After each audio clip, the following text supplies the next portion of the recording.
So again, I'm not putting the weight of the world on Shannon Sharp's shoulders, but I'm saying that the black community will never get together until the men get together.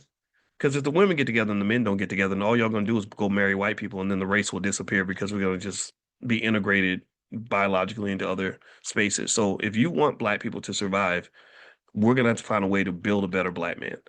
And this culture that's run and controlled financially by other groups of people, I believe they deliberately poison that culture, and we have to walk away from it completely.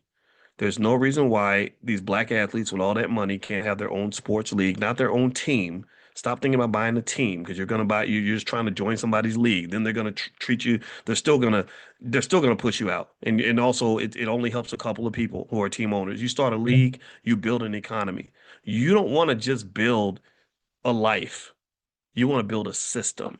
You want to build something that doesn't just help you. You want something that's going to help the masses. And that requires a mindset of strategy, investment, sacrifice. What are you sacrificing for?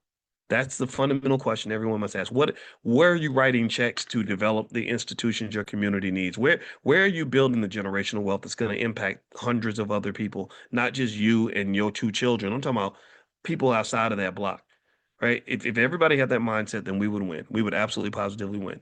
But money, capital, one of the biggest rules of economics is that capital must be preserved.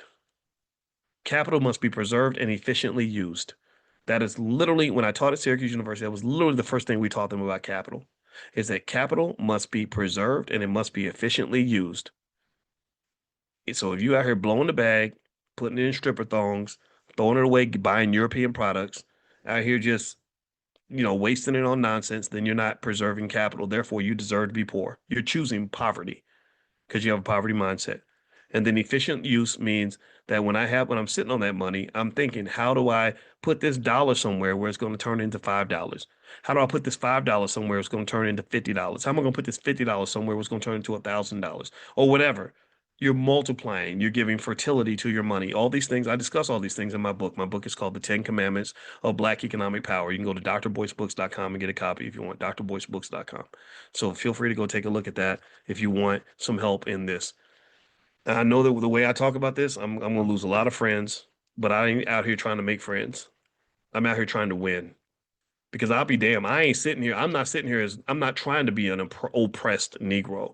I'm not trying to sit around and feel like the white man got his foot on my neck. I ain't trying to sit around and be like, oh man, I can't do nothing for my family because they won't let me. To hell with that. I'm gonna come in here and make it happen.